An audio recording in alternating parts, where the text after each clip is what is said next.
अटल बिहारी वाजपेयी भारत के इकलौते ऐसे नेता थे जिनकी मुरीद सिर्फ उनके समर्थक ही नहीं बल्कि उनके धुर विरोधी भी थे। पंडित नेहरू उनमें भविष्य का प्रधानमंत्री देखते थे तो इंदिरा गांधी भी संसद में उनकी भाषण शैली के कायल थी।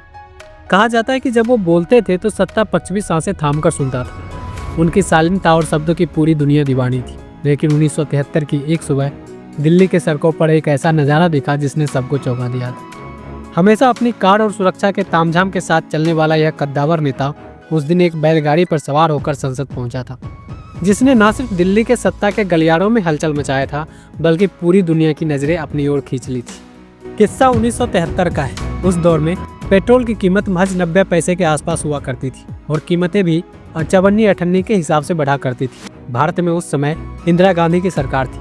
अंतर्राष्ट्रीय दबाव के चलते सरकार ने पेट्रोल और केरोसिन की कीमतों में भारी बढ़ोतरी की घोषणा कर दी, जो अब ₹1.5 के आसपास यानी 80% की बढ़ोतरी की गई थी, जिसका नतीजा यह हुआ कि बस और टैक्सी के किराए बढ़ गए।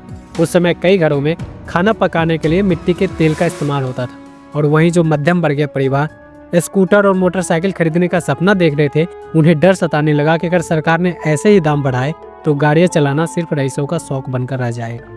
हालांकि इंदिरा गांधी सरकार द्वारा दाम बढ़ाने का फैसला अचानक नहीं लिया गया था। अक्टूबर 1973 में अरब देश और इजराइल के बीच एक युद्ध छिड़ गया था। इस युद्ध में अमेरिका और पश्चिम देश खुलकर इजराइल का साथ दे रहे थे। इससे नाराज होकर अरब देश के संगठनों ने एक फैसला लिया कि वो उन देशों को तेल नहीं बेचेंगे जो इजराइल की मदद कर रहे हैं और बाकी दुनिया के लिए भी तेल का उत्पादन कम कर देंगे, जिसका परिणाम यह हुआ कि रातों रात अंतर्राष्ट्रीय बाजार में कच्चे तेल की कीमत आसमान छूने लगी और दुनिया भर में तेल के दाम 400% तक बढ़ गए थे।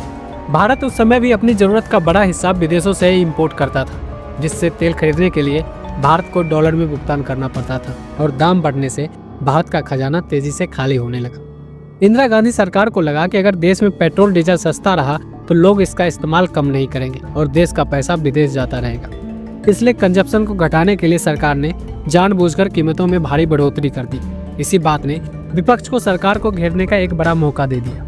12 नवंबर 1973 संसद का शीतकालीन सत्र शुरू होने वाला था। दिल्ली का विजय चौक और संसद भवन का इलाका, जो आमतौर पर काले रंग की सरकारी एम्बेसडर कारों और सुरक्षा सायरनों से गूंजता था, उस दिन वह सड़क खामोश था। लेकिन कुछ ही देर बाद यह खामोशी नारों में बदल गई। लोगों ने देखा कि संसद भवन की तरफ एक बैलगाड़ी चली आ रही है। बैलगाड़ी पर जनसंघ के दिग्गज नेता अटल बिहारी वाजपेयी और उनके साथी नानाजी देशमुख सवार थे और उनके पीछे जनसंघ के सैकड़ों कार्यकर्ता साइकिलों पर चल रहे थे। यह दृश्य अपने आप में एक तंज था कि सरकार ने पेट्रोल इतना महंगा कर दिया है कि अब देश वापस बैलगाड़ी और साइकिल के युग में पहुंच गया है। जैसे ही यह काफिला संसद भवन के मुख्य गेट पर पहुंचा, वहां तैनात सुरक्षा कर्मी और पुलिस वाले भी हक्के बक्के रह गए। जब पत्रकारों ने उनसे पूछा तो अटल जी ने मुस्कुराते हुए अपनी बाकपटुता का परिचय दिया। उन्होंने कहा, इंदिरा गांधी के राज में पेट्रोल और मिट्टी का तेल इतना महंगा हो गया है कि एक आम आदमी के लिए कार तो छोड़िए, स्कूटर चलाना भी मुश्किल है। इसलिए मैं बैलगाड़ी से सांसद आया हूँ ताकि सरकार को जमीनी हकीकत दिखा सकूं। अटल जी का बैलगाड़ी पर बैठकर संसद जाना महज एक तस्वीर नहीं बल्कि इंदिरा गांधी सरकार पर कसा सबसे बड़ा व्यंग्य था। यह घटना भारतीय राजनीति में विरोध प्रदर्शन के तरीके में एक टर्निंग पॉइंट साबित हुई। इससे पहले विरोध का मतलब अक्सर रैलियां या भाषण होते थे, लेकिन अटल जी ने सिंबॉलिक प्रोटेस्ट की ताकत दिखाई। अगले दिन अखबारों के पहले पन्ने पर अटल जी की बैलगाड़ी वाली तस्वीर छपी। इस एक तस्वीर ने इंदिरा गांधी सरकार को बैकफुट पर ला दिया। इसने जनता को यह महसूस कराया कि विपक्ष उनकी तकलीफ को समझता है। हालांकि कीमतें तुरंत कम नहीं हुई, लेकिन इस घटना ने अटल बिहारी वाजपेयी की छवि एक ऐसे नेता के रूप में मजबूत की जो जमीन से जुड़ा हुआ है और जिसका विरोध करने का तरीका भी बेहद क्रिएटिव था। आज की राजनीति में जहां विरोध अक्सर निजी हमलों और सोशल मीडिया तक सिमट गया है, 1973 का वह दिन याद दिलाता है कि हास्य और व्यंग्य भी राजनीति के शक्तिशाली हथियार हो सकते हैं। अटल बिहारी वाजपेयी ने बैलगाड़ी पर बैठकर जो संदेश दिया वह संसद की किसी भी लंबी बहस से ज्यादा असरदार था। यह तस्वीर आज भी भारतीय लोकतंत्र की सबसे यादगार तस्वीरों में से एक है। आप इस बारे में क्या सोचते हैं, अपनी राय कमेंट में जरूर दें और ऐसे ही वीडियोस के लिए हमारे चैनल जनबल को सब्सक्राइब करें। जय हिंद।